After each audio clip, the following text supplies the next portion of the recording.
listening to Sports Radio Detroit.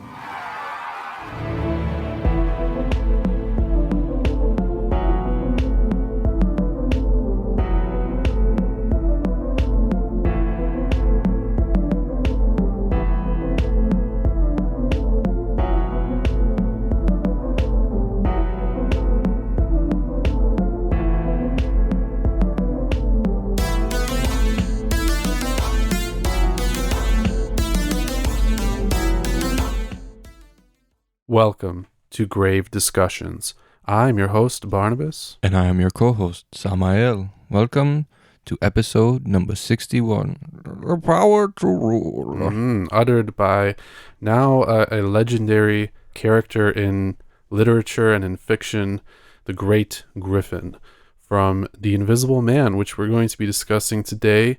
We're going to be talking about the original, and we're going to be discussing what our thoughts are on the remake that's going to be coming out. Yeah, super excited. Yeah. I'm pretty pumped, honestly, and I love exploring all the old Universal Monsters stuff and seeing how it translates into like modern day horror, is I don't know, I think that's kind of fascinating for me. So we're going to talk about all of that in a little bit. And before we start our show, we do, of course, have to give a shout out to Sports Radio Detroit. Yes, you can catch them on Facebook, Twitter, and Instagram. That's SRD Sports Radio Detroit, not Detroit Sports Radio. Get it right. So, what's going on in the world of horror, Samael? Well, a lot. We're getting, it looks like we're getting a new Purge film. No! Yeah. No, the last one sucked! I actually haven't seen the first Purge yet. It's so, like, cliche. Yeah.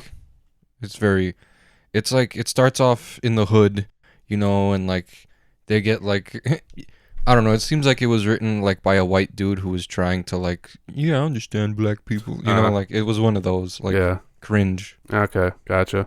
Well, I have seen that some people enjoyed it, but this last Purge film is apparently supposed to be kind of the end of it, or at least that's what the creator said. It would be a good like finish basically if they wrapped it up with the next movie, but it's supposed to be coming out in 2020. Actually, there's a specific date on there, Samuel. July 10th, and it's gonna open against Ghostbusters, so that's why I think this movie's gonna fucking flop. It's gonna be July 10th, 2020, and I don't know, man. There's gonna be so many people flocking to go see fucking Ghostbusters because it's gonna be like more true to the original, I think, than like the shitty Melissa McCarthy one. But I don't know, man. We'll see how Purge does. It should change its release date, honestly. Like, you don't want to compete with Ghostbusters. Yeah.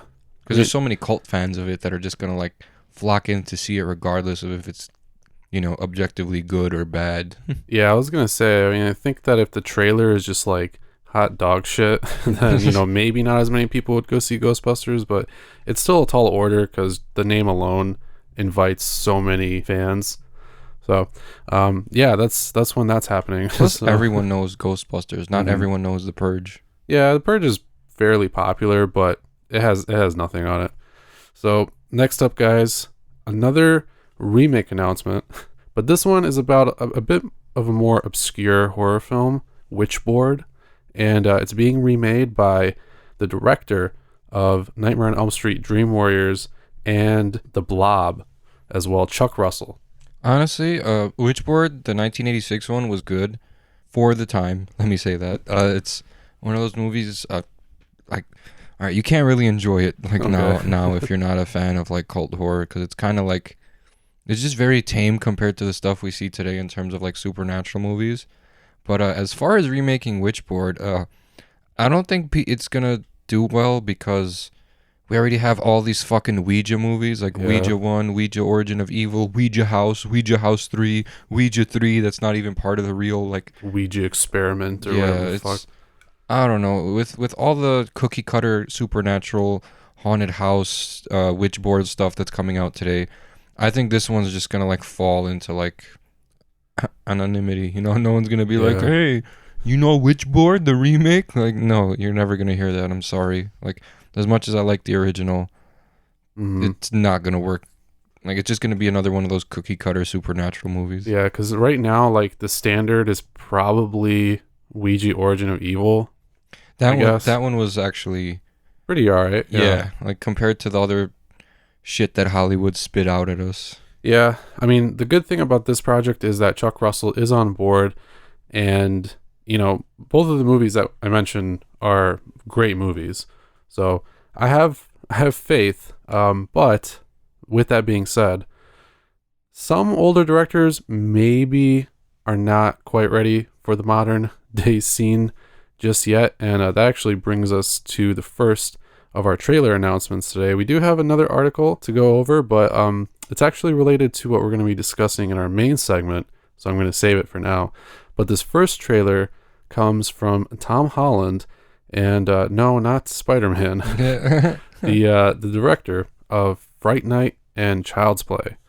So, nice. Yeah. Upon watching the trailer, I had a sort of high hopes. It had a lot of like those psychological horror elements and a lot of those like torture porn elements too. So like, Yeah.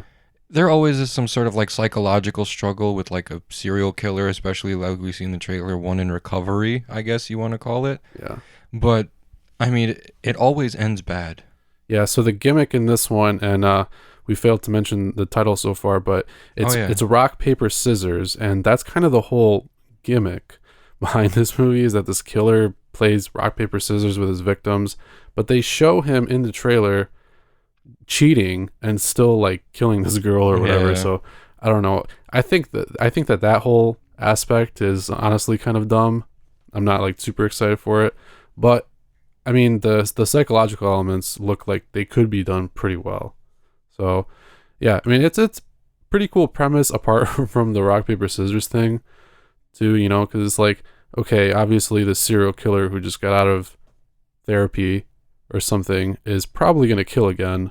Oh yeah. But it kind of shows like his downward spiral again into becoming a killer. At least that's what it seems like. So I mean, I think with the names behind it, because Tom Holland obviously is directing, Michael Madsen's in it also. Yeah, that's what really threw me off. Like I was like, why is this guy doing? I don't know what he's done last, but I mean, I really mainly know him from like Kill Bill. Yeah, I was like, how do they get him to like do this? He's probably just out of work, I guess. I mean, Tom Holland's still a big name.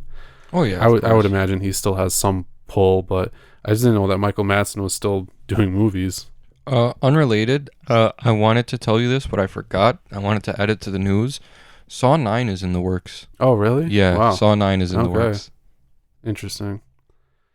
I mean, I don't want to spend a ton of time on it, but just like, what are they gonna do? I'm not sure yet. I don't know if they're gonna make like a sequel to Jigsaw, which was like a spin-off, or if they're gonna continue with Gordon being Jigsaw, which would either way is fine. Honestly, I want to see I'm not like super happy about it. I'm interested to see the direction it goes. That's all I'm gonna say about it, because I have no idea. Rock, Paper, Scissors coming out July 23rd on physical media. This next one is about a show that we discussed pretty recently in the news as well. Slasher season 3 called Solstice is coming out May 23rd. And I don't know what to make of this, because Slasher season 1, like I mentioned before, tried watching it. No, thank you. Season 2 was so good. Okay. Season 3, from the trailer, as we were watching it, I was telling you, like, boy, this is some of the worst camera work I've ever seen. Like, the cinematography is like pretty amateurish. Too many like close-up fucking shots, which is hella annoying, and really obscure storyline, and blaming terrorists, and then like a Muslim girl with a hijab gets harassed because there's a killer going around, and domestic terror. Like, what is going on? Like, it seems like it's a really substanceless season of Slasher. The second one was like hella psychological, and there was a point to all the madness.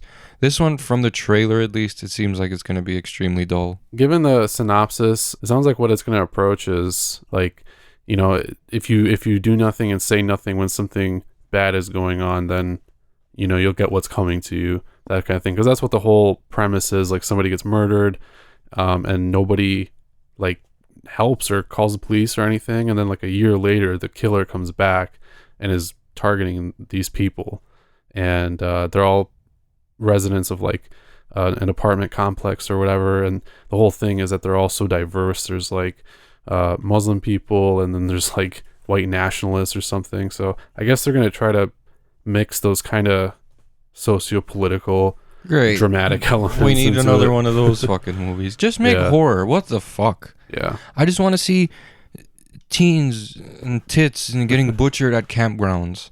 Yeah. Is that so much to ask? I guess so. Yeah, you're in the wrong era for that, apparently. I mean, bro, the burning sleepaway camp. Give us Yeah. more. We don't need more like, hey, did you know this about society movies? Like, yes, we know it. We have fucking news channels. All Yeah, right, we're in tune with what's up. I think this might be better without any of that stuff in it and just like a mystery behind the druid who looks cool enough. I mean, I don't know what the purge like mask, but Yeah, that was very off-putting for me at Yeah. least. so this one could be hit or miss, but it's coming out May 23rd on Netflix. And the last trailer does not have a release date just yet, but it's coming out fall on CBS. It's called Evil, and it's basically going to be kind of like most other paranormal movies. Let's be honest, there's like two people teaming up, and Yeah. one's like a religious person, one's a scientist, and they're going like solving cases where they're trying to figure out if something's supernatural or not. So deliver us from evil. Yeah, basically. Except that was really good. Mhm. From first look, the trailer for Evil looks pretty good, but the fact that someone went to investigate a possible case of possession when there was like literally no like signs like in the actual trailer that anything supernatural was going on. Mhm. It seems like it was just like, let's throw that out there. For me, it would have been better if like they would have at least hinted at something supernatural, but they didn't start doing that until after like that dude from the Catholic Church came and was like, it could be possession. Yeah. And she started reading the Bible verses, and he was just like, "How you fucking bitch!" And then he like jumped at her, like, There was Okay. there was that one creature yeah. which was kind of cool, but again, It was still it's after. ambiguous. It was like after like she learned about the possession stuff, so I'm assuming she got paranoid and got sleep paralysis. yeah, this is definitely going to be ambiguous, and it's going to try to be rooted into like reality and explore these like supernatural things and whether or not, it's just mental illness or something like that. But it does look cool. I mean, the production quality is actually pretty dope. The acting looks, pretty good. Seems like a really dark show. It does. It looks like it's going to have a very like serious mood to it. So that's pretty exciting. But yeah, once we have more information on a date, we'll let you guys know. And now it's time to get on with the show. And we're going to be discussing a cult classic horror movie in this week's Cult Corner.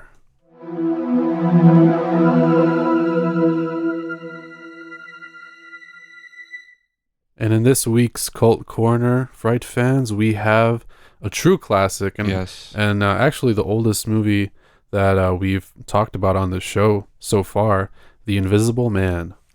I have not watched it up until yesterday. I've heard about it. Everyone's heard of The Invisible Man. Like, you can't be a horror fan and not hear of The Invisible Man and Dracula and Frankenstein and Cabinet of Dr. Caligari. And, Yeah. this was my first view of this movie, and I understand why it's a classic. It was... let me say one thing. It was at first, you see him like walking, and then he stops at that pub, and something's clearly wrong because he's wrapped in like all bandages, and then he really needs alone time to like figure out a cure and whatever, and then he starts like snapping on people, and he turns evil, and then it's mostly a mix of like hijinks and murder like that he starts participating in. But the most annoying thing for me was the lady at the bar. Like, after her husband got hurled down the stairs, like he's just sitting there and she's just looking at him. She starts crying and then she's like, "Ah!" Like, I was like, Jesus, bitch, calm the fuck down. Like, oh my God. It was Like, very dramatic. that part was like over dramatic, but I guess that's all right. I mean, I guess that's how a woman in her 50s would react if her, husband got hurled down a flight of stairs by an invisible man. Yeah. She's probably in shock of that there even is an invisible man just like fucking running around. And I think it was hilarious. Honestly, the movie was hilarious, but like in a dark way, not in like a holy shit, this is pure comedy gold kind of way. It was like oh man, the things I would do if I was invisible. Yeah, it was relatable as fuck. Yeah. Yeah. That's the whole thing behind this movie is like if you had the ability to not be seen by anybody, then you would absolutely just go crazy and Yeah, like and do whatever you wanted to do, you know. there's a big undertones, as our episode says, on power too, like Mm-hmm. the power that you have with this invisibility, and like some people would be responsible with it, but I think most people would do like bad shit Mm-hmm. with this, and Yeah. I think that's what this movie was trying to like show, like the kind of breakdown of the human psyche when we're put into an extremely advantageous position over our fellow peers. You know what I mean? Like Yeah, because the drug that Dr. Jack Griffin Monocaine. takes, I think that's part of it. That's but the last he like ingredient. mixed a bunch of drugs together, or chemicals together, which is always a good idea. Always. But he takes this like chemical compound to become invisible, and yeah, one of the side effects is that it makes you go insane. But I think you can't become like that power hungry and mad scientist like if you didn't already kind of have Exactly. those, you know, like preconceived ideas and thoughts and stuff. So I mean, he even explained it toward the end of the movie, like he wanted mainly to be able to get rich and famous so that he could like be good enough for his lover, or like his was it his fiance I or think wife, it was just or girlfriend? his girlfriend, but Yeah. the main thing he wanted to do that he mentioned was like sell it to like other militaries and stuff. Yeah. And which wouldn't be a good idea. Imagine an invisible military. You just see floating guns. You know exactly where to shoot. So unless they're coming in unless they somehow make their weapons invisible too, then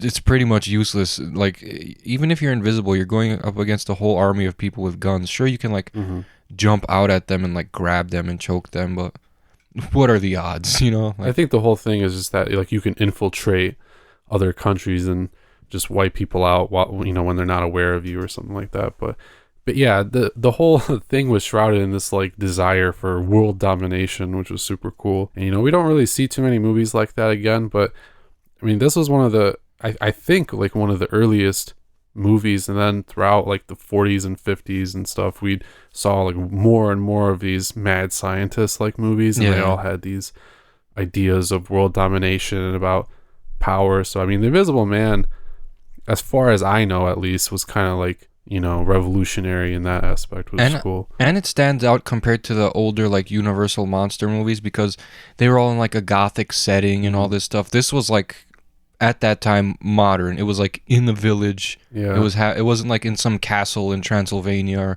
or in like some crazy scientist like laboratory in like Germany somewhere, you know? Like it was like just a dude who was a genius. Yeah. He made himself invisible and now he's like running amok around the city like that he's in. Yeah, it was like the English countryside or whatever, and he just holes up in that inn and just goes crazy throughout like the streets. But yeah, it looks like a normal European kind of Exactly. you know, village on the outskirts.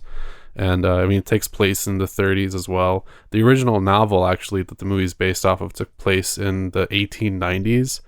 So there's a kind of a significant, you know, transition in like setting and Yeah, it's kind of stuff like, like that, the but 80s compared to now. You know, it's not that Yeah. much of a leap, but I want to praise this film for its use of like the effects were fucking great, especially for the time. Like, I don't think I've seen an older movie that pulled off effects so well, especially with like the whole Invisible Man thing. I heard they had to use like 3 different ways to like just capture that invisibility, and like I heard it was a pain in the ass from what I've read. Yeah, I mean, I've never done it with actual film before, but it was absolutely iconic because it was just so unheard of at the time, like all that stuff. Because basically what they had to do is they had to I read this, they put Claude Rains in all like black velvet against like a background of like the same kind, and then they'd have to shoot like the scene again where it's like just the background, and then it's this process called matting that you would do normally on a computer. You just do it with like a green screen or whatever, but back then they would have to like layer frames like very specifically and very accurately to like get the desired effect. So it was super complicated.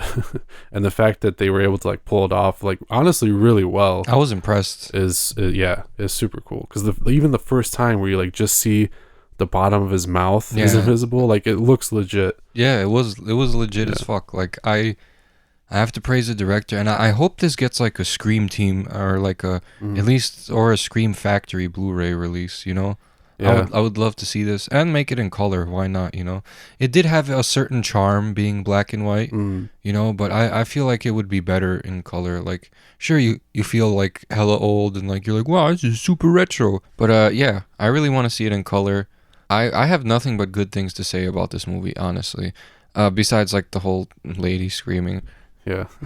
Tomorrow at 10 p.m. Kemp, I shall kill you. Like Yeah. that was the best. So fucking... all right, so let's talk about Claude Rains, because I mean I think he just gives a phenomenal performance in this and is largely unseen because most of the movie actually he's either invisible or he's like wrapped up in bandages. And this was actually his American debut. He only did like another movie before this 15 years earlier, and he was mostly like a stage actor in England, I think. But James Whale like wanted him personally, and he brought him over. And yeah, I think he just did a fucking great job because his voice is like, it's got that deep like resonance, and every time he's given like a monologue, you just like can't help but listen to him, you know.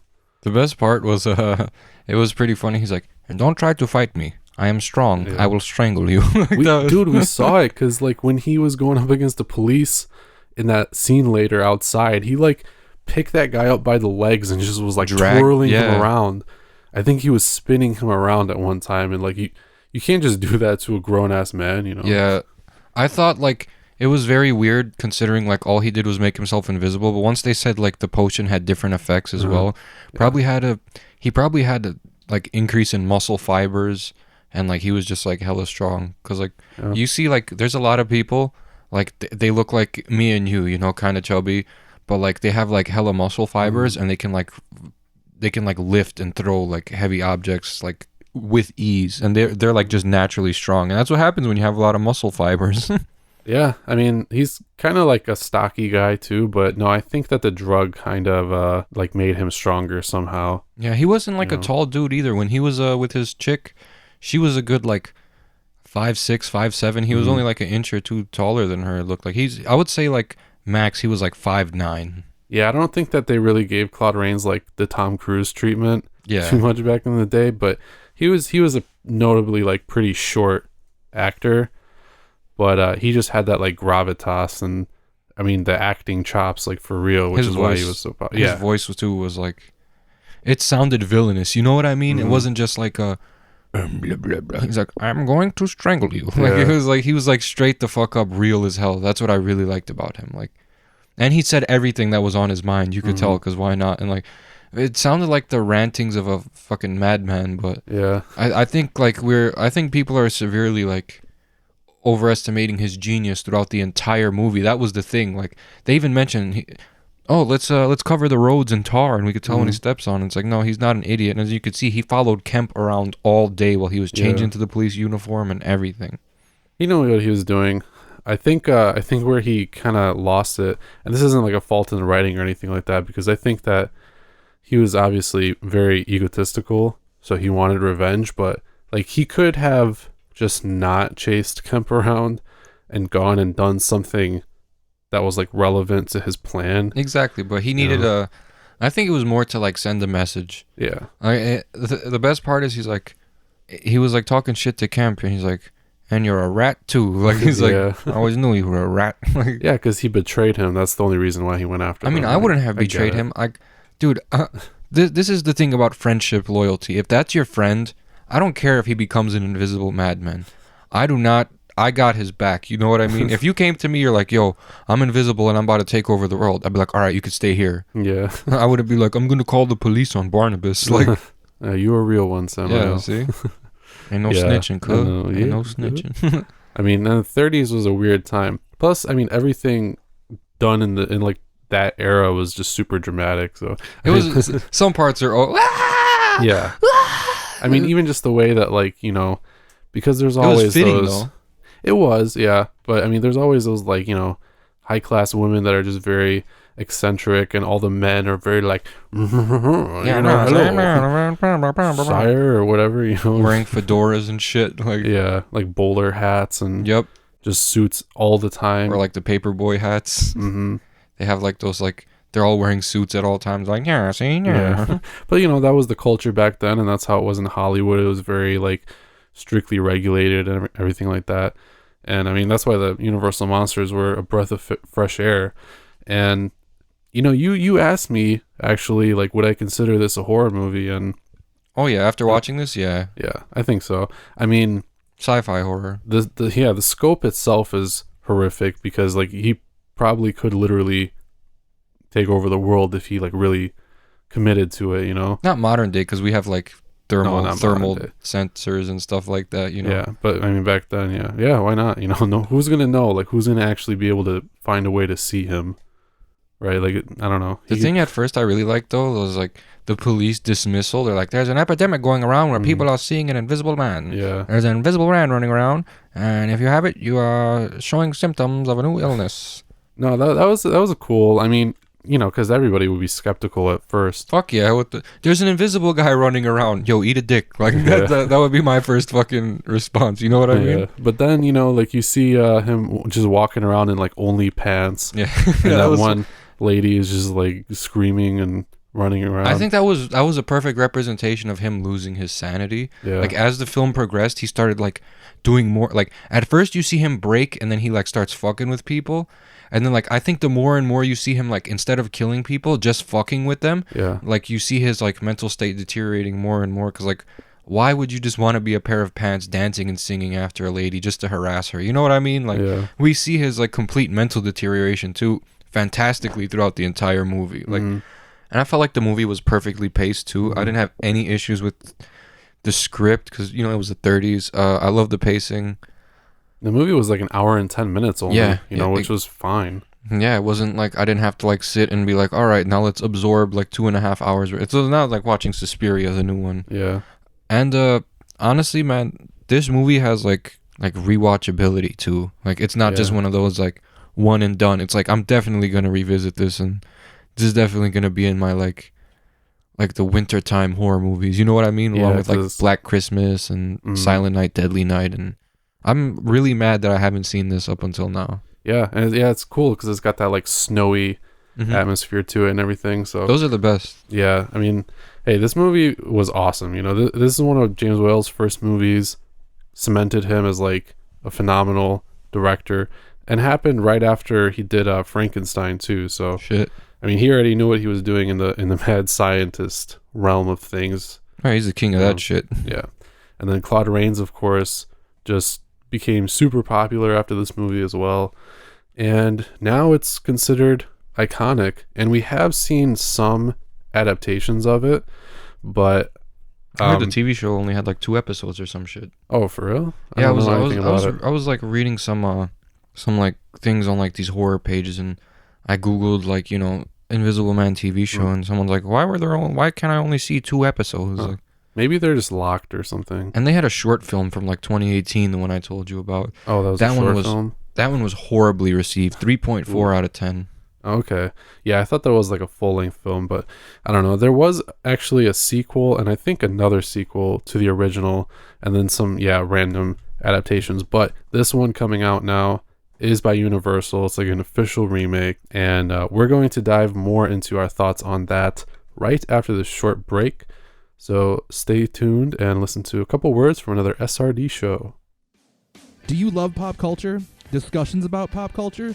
Ranking and rating treasured pieces of that shared culture against each other? I mean, I do think Flea's a good bass player. He does what he does very well.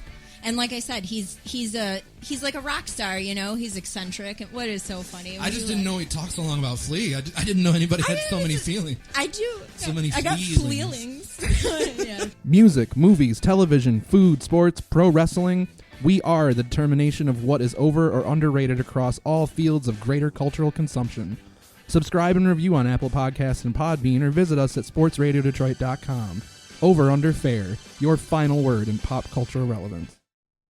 And welcome back, Fiends.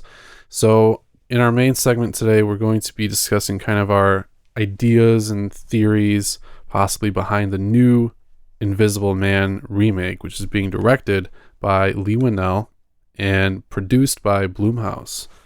So already interesting because Leigh Whannell actually has a pretty good track record so far, and Blumhouse, of course, as a whole, usually is pretty on top of their horror movies, but they do have a few stinkers. But this movie has like such a big enough name that I think they might do a good job with it. I think so too. Either that or they might ruin a classic. I don't know. It's extremely low budget though. It's only $1 million that they're putting into this. Oh, seriously? Yeah, Huh. it's very low budget. Yeah, it does seem low budget. I mean, the thing is, I think like the whole invisible thing is so commonplace almost now. Oh yeah. Like, or like rather easier to do than it used to be. Oh yeah. Now we You know? have like green screen, so it's like Yeah. super easy. So, I mean, I don't think that they need like a huge effects budget for this or anything like that. I guess it depends on where they want to go with it. But it is interesting. So I want to see that for sure if like that's a confirmed budget. But, Yeah, 1 million. Okay. Interesting. I'm just extremely worried because Mercy Black was also low budget. You know what I mean? Yeah. But I mean, I don't even remember that movie. That's how shitty it was. right. But you know, this one does have Leigh Whannell directing and it has Elisabeth Moss as the protagonist. Also recently announced was Storm Reed joining the cast. She is from A Wrinkle in Time. So that's cool. There's not much more information, but this bit of news just came out pretty recently and is actually about the plot synopsis of the remake. So let me just read it off, and I quote this quote.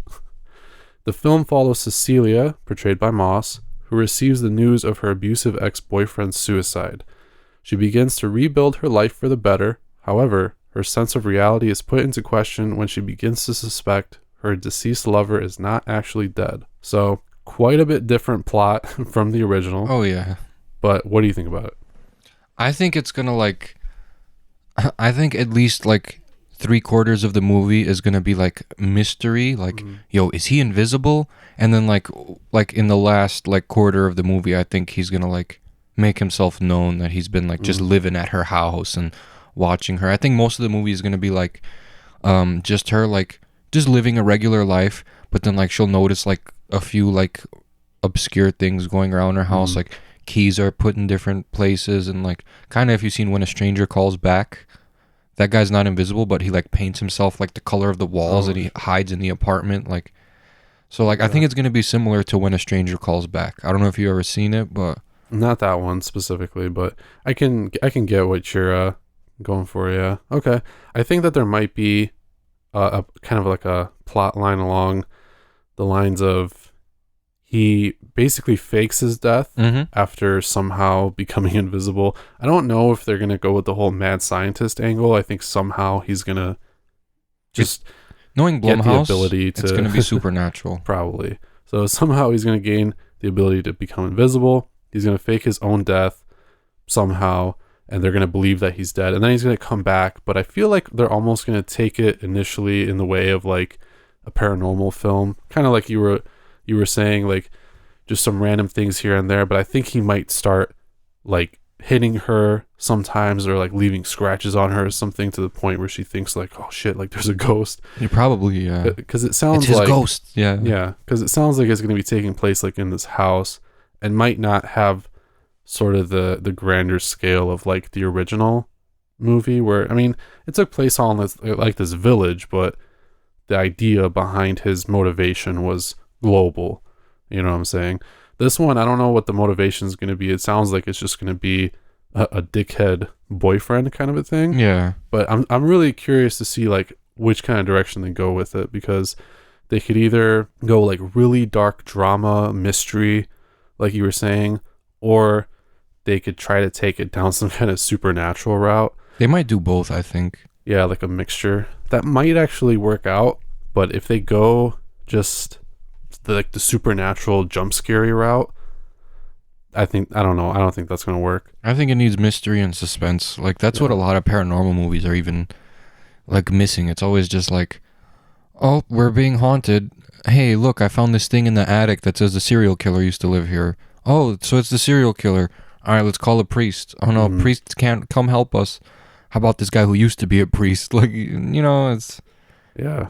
I think initially they're gonna try to like exorcise him. You know what I mean? Like they're gonna be like, in the name of Jesus, and then he's just gonna beat the shit out of the priest. Like he's gonna fucking decimate him. That would be actually hilarious. But I don't know. I think if they do that, I think they're taking the wrong path with this one, because I think it might actually end up being sort of psychological in nature. Maybe he's gonna like follow her around and just like fuck with her or something, because he's just an asshole. I think there's gonna be a scene where she's gonna be walking and she's gonna hear footsteps behind her, and she's gonna stop, look, and they're gonna stop. Then she's gonna walk forward, and then she's gonna turn around again and see the footprints actually coming toward her, and then she's gonna like run, and like he's gonna start chasing after her. That would actually probably be pretty cool, right? Yeah. I mean, I think Blumhouse, if you're listening, trust me. This one, in order to succeed, I think they can go a different sort of route, which, I mean, with how storytelling has advanced, with how special effects have advanced, I think if they do like a dark sort of character-driven drama, I think that could work. It just depends on like how they're going to play the gimmick. But I think it needs to be sophisticated, because I would say that the original was pretty sophisticated, not only because of Claude Rains and like the dialogue, but just, I mean, there wasn't really quite like a message behind it, but it explored a lot of like with power and madness and everything like that. I think the original worked because like it was within a 2-3 day period, 2-day period, I think. Something like that. I think this one is going to take place over the course of a few months. Definitely. Have some time skips. Oh yeah, for sure. I think that's just kind of the thing with these like rural, paranormal-ish kind of horror movies. They always take place over like a certain amount of months or weeks or years. Yeah, I mean, just look at like Sinister, Conjuring, etc., because they have to play on the whole, you're getting possessed, so it takes place over a period of time, and that's eventually fine. Weird shit happens. Yeah, I think it would work with The Invisible Man too. I don't think this one would work with like a 2-day thing. Like, my crazy boyfriend's gone missing, and then 2 days later, oh fuck, he's in my house, he's invisible. Well, it wouldn't work. That's the thing too, because the very first shot of the 1933 Invisible Man is Jack Griffin in the snow, already invisible and like suited up and everything, like walking toward the bar. Yeah, I mean, we only say it because it's true, but what a lot of modern horror movies probably would do is open up with some kind of like backstory. Like it would show him going through whatever to then become invisible, and then like after the first act he would be invisible, and et cetera, et cetera. So I kind of hope it doesn't do that. Yeah, I hope not. I hope it just goes straight to like we don't even see him, like what her boyfriend looks like. It's just her living in a new house by herself, and then weird shit starts happening. Yeah, and like you no background, no. I mean, you learn somehow that he was like abusive and her ex and everything, but it doesn't have to show like if she 20 had scars, minutes. You know what I mean? Like, yeah, it doesn't have to show like 20 minutes of just like build up. You know what's gonna happen? I'm gonna call it. She's gonna find a new lover, and he's gonna end up dead in her house, and she's gonna be suspected of killing him.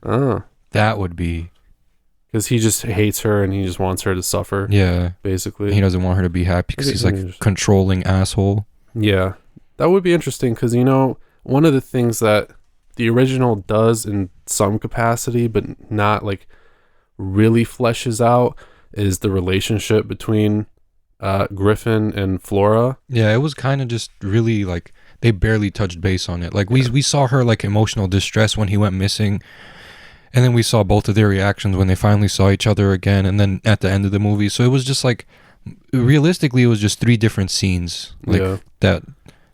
The rest of the movie was his descent into madness. I get it though, because the whole movie had like way more far-reaching like consequences and everything that it was exploring. Oh yeah. So their relationship wasn't that important, except it was, because it's kind of the reason why he started pursuing it in the first place, apparently. But I mean, that's not what the movie is really about. It's just kind of like, oh, I did this because of you. But the movie is really just like, I think that's just his justification. Yeah. And the movie is really just like him trying to find a way to go back so that he can, rule the world or whatever. But yeah, I mean, the new movie does have a chance at playing the relationship angle more, which I guess is why they're sort of downscaling it and making it kind of more like in this house or whatever. So I think it could be super interesting. One good thing is that, you know, they're no longer trying to go with that whole like dark universe that they were going for with the Mummy remake. Yeah. Which I still haven't seen, but I heard that it was god awful. Oh yeah. As soon as I saw Tom Cruise, I'm like, time for some god awfulry. Yeah, I mean, I kind of want to see it just to see exactly how bad it is, but I know that I always think that, but then I regret it. I always regret it. So, I mean, this at least promises to be kind of a new start for that world. So I think if this movie goes well, what's going to happen is we're not only going to see like Bride of Frankenstein or something come out, but I think they're going to go a lot with more of the same sort of themes and the same kind of like suburban probably setting. Or, I think so, yeah. You know, it depends. I mean, I'd love to see a gothic adaptation. It would be cool. Yeah, but people are really more focused on like the modern era though. Like exactly. There's like less like what I want to like interest. Like it's like it's not really. It's just because it's been done so many times. All the gothic style and gothic era and all that stuff. It's like no one gives a shit about what happened like those some odd 100 years ago. Like, and that's what sucks though.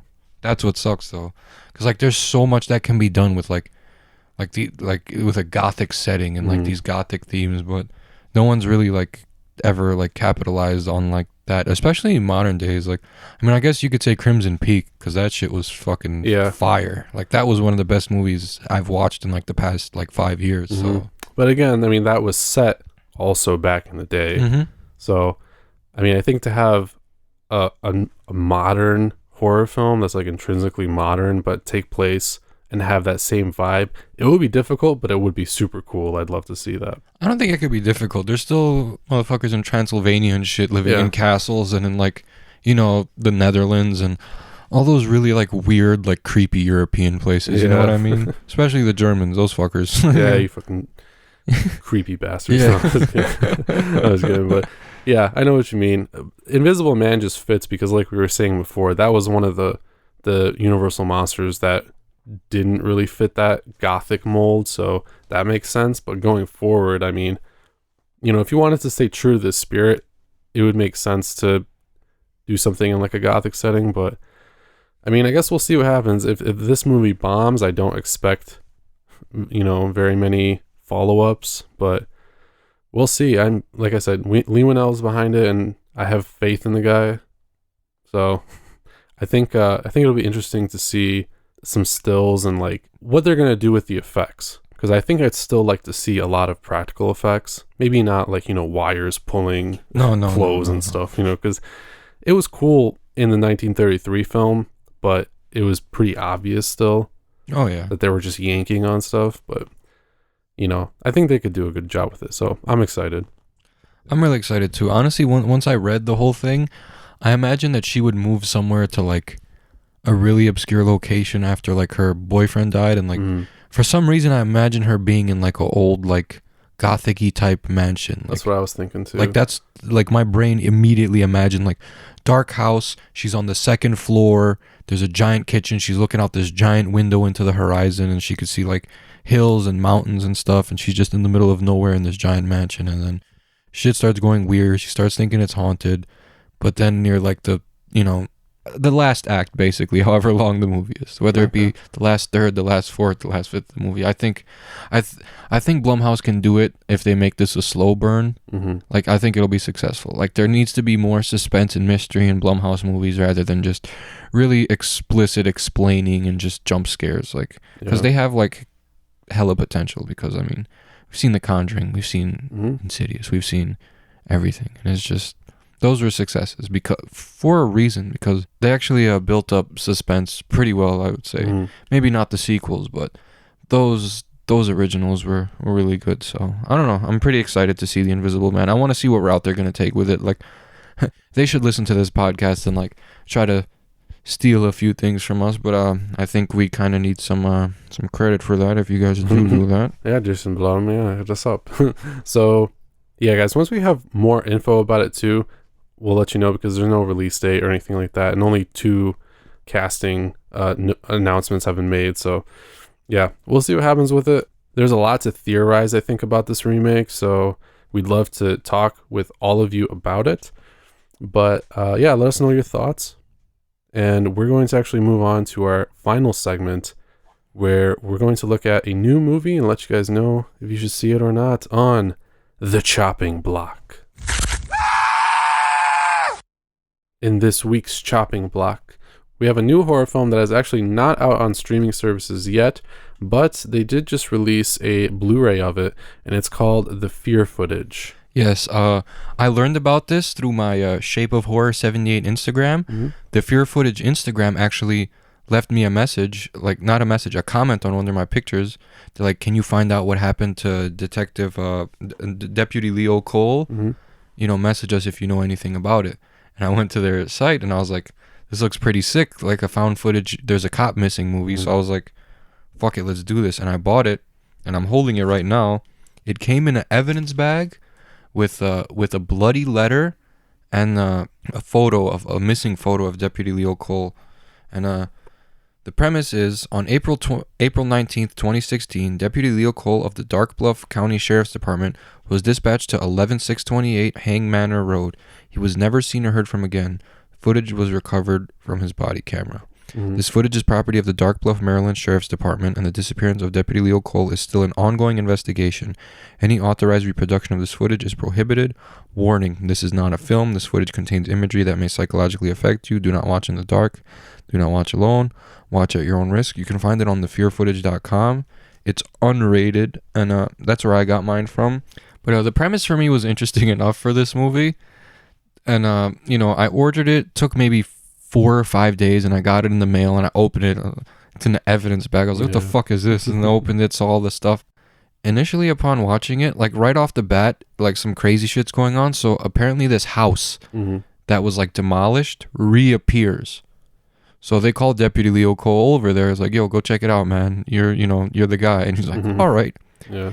He goes over there and he finds this tape reminiscent of VHS. This was very, very similar to VHS. I agree, This could be called VHS 4 for all we know, but he pops in the tape, and the first tale starts off with this kid. He sees this fucking clown following him everywhere while he's in his house. It's nighttime, and you know how parents are. His mom, I saw a clown outside. Shut the fuck up and go to fucking sleep, you piece of shit. So this clown is just like appearing here and there. Kid goes into his mom's room, sees some shit he doesn't like, and then he runs away, and then we see the clown following him, and then on to the next tale. Some assholes investigating this cave thing or whatever the hell. I don't know if you remember it too well, but honestly, my favorite part of this movie had to have been that floating demon bitch. Yeah. I know what you're talking about. That was actually one of the only things I kind of remember from that particular segment. And then the third segment wasn't it the priest? Yeah. That was probably my least favorite segment. Yeah, I enjoyed the clown one and the cult one and the demon one. Mm-hmm. Also, I needed to make this clear for everyone. Fear Footage has a stalker. There's this guy that's making multiple IMDb accounts and purposely rating the movie 1 out of 10 and like harassing these people, which you need to get a job. Or help or something. Yeah, like, why are you so obsessed with something that you don't like? Like, I don't fucking go to Killjoy's IMDb, that killer clown shit, and like just rip them to shreds. If this movie's not your forte, then move along. It was a nice little found footage flick. It was 3 different tales. It wasn't like just this cookie cutter bullshit like, yo, ghosts, and ghosts. It was like, yo, here's this fucking clown, here's this fucking demon and this cult, and here's this evil priest. And like, they didn't really like, the events weren't really tied together, you know what I mean? Yeah, no. Besides the fact that they were all on a tape called Fear Footage. And it wasn't like too like in your face. There was no sociological messages, no political messages in this movie. The priest thing was like my only qualm with it, really. Otherwise, it was a fun movie, and I don't know what people are expecting. I see people on IMDb, 4 out of 10, brings nothing new. I fucking hate, like, bro, relax. It's a horror movie. Yeah. The main thing about horror movies is fun. I don't think people realize that. You get to escape reality for this one moment. You don't have to watch Dear John or some fucking military drama where people are getting killed. It's just fantasy, bro. Like, chill the fuck out. Like, the guys are independent, you know. They didn't press these DVDs. They recorded them individually for us. They made this cool little package in an evidence bag and this bloody letter and this wanted poster, and like, honestly, it was like pretty cool. It was something different for me, and honestly, I had no problems with it besides the fact that I just didn't like the pre-segment. Other than that, it was a fun little horror flick. I don't have any qualms. The pre-segment was what again? 'Cause I forget. So this guy was like talking about like his dad or something, like he didn't know his fucking dad, and then his dad ends up being this like demonic priest. He's like, I'm your father, and he drags him away. Like, oh yeah, that was kind of weird, but no. Okay, so yeah, here's my take. I mean, that segment was whatever. The movie was apparently made for like less than $300 or something like that, is what I read somewhere, which wouldn't really surprise me. There are a lot of found footage movies that are extremely low budget, and they can either be total garbage or, I mean, they could be a nice surprise. I think this was probably the latter. I mean, the actual production quality was not the best. You could just tell from the way it was edited, the way a lot of it was shot.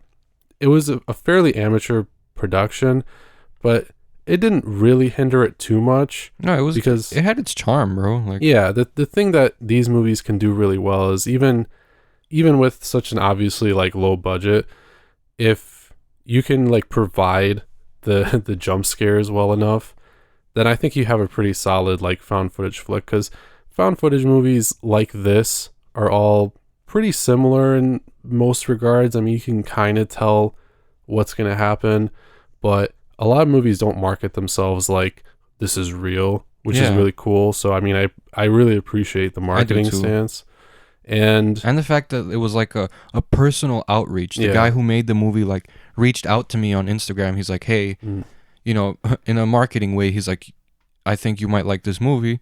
And I watched it, and I did, bro. Like, I like owning it because, you know, I'm a big movie collector. So I'm really glad to have this to my collection. The case is dope. The premise was dope. I think it would have been like a lot better if they had just a bigger budget, you know? Yeah. And that's honestly, I do not have any problems with this movie. I'm not chopping it, you know? I think it was his first movie, and it was like a great first effort. Like, honestly, the clown thing was like, it's more relatable to younger kids, you know? Like, when I was a kid, I was like, I liked clowns, but they still fucking freaked me out after, you know, watching it. Yeah. And I don't know, man. The clown freaked me out, and the demon and the cult thing freaked me out, and the priest thing wasn't so great. But then, you know, Leo Cole's like demise at the end, like, really kind of made up for that priest segment. So like, honestly, 3/4 of this movie I liked. So yeah, I mean, I my favorite part probably was actually like the wraparound segment with Leo Cole when he was like going through the house. I mean, I enjoyed it. You know, it was cool seeing like what would happen after every tale. And I did watch this movie at night, and yeah, I mean, some of the like scary parts were actually pretty effective. So especially the demon, I really like that demon. I can't stress that enough. That was perfect. Like, they're just in the tunnel, and they just turn, and that fucking bitch was right there and just started. Yeah, it was just really random, and it was practical too. So like, that's what I also liked. Which a lot of these like found footage movies do have, like, sometimes when shit just starts going crazy, you just see some like completely random but terrifying something just pop out, you know. And I mean, when it works, it works. I think it definitely worked in this one. And yeah, I think you guys should check it out. Again, it's not like super easy to get, but you mean you could just go to the website and buy the movie if you're interested. And you got $20 to spare. It's worth it. It's worth, if you're a collector too, to have this in your collection, because like the packaging was extremely creative. So I really liked it. I don't know. Check it out, man. thefearfootage.com. You'll like it. Like, if you're a fan of found footage and you're not looking, of course it does. They're like, oh, it doesn't bring anything new. Of course, because nothing that's going to be found footage is going to be new. It's either going to be cults, demons, clowns, or killers. Like, that's it. Especially on a budget of $300, however many $100. Like, there's not a ton you can do. You can't just like go to the fucking Taj Mahal or something and film something crazy, you know. It's gonna probably be like in your city. Yeah, the scope for these movies is just limited, man. Like, there's only a certain amount of things people can do with found footage without coming off as like pretentious artsy fartsy assholes. And this did not come off as pretentious. they tried to stay true to the horror genre, and I liked it. Like I wouldn't say it's average. It's a little bit above average. I like it for like the production value and like the quality. Like it was a lot better than I expected. A part of me wanted to believe the IMDb reviews. Like, damn, is this bad? But after watching it, like, and then the director told me, like, yeah, there's just one guy that's been harassing us, and it's like, bro, fuck that guy. Yeah. So let us know what you guys think about it if you do check it out. You can contact us on all of our social media, which includes Facebook and Instagram if you just search for Grave Discussions, or Twitter if you search Gravedisc SRD. And you can also check us out on our website, gravediscussions.net, where you can find all of our past and future episodes, and also check out our host bios and contact us. Yes, and make sure you tune in next week where we swallow flaming swords on Grave Discussion.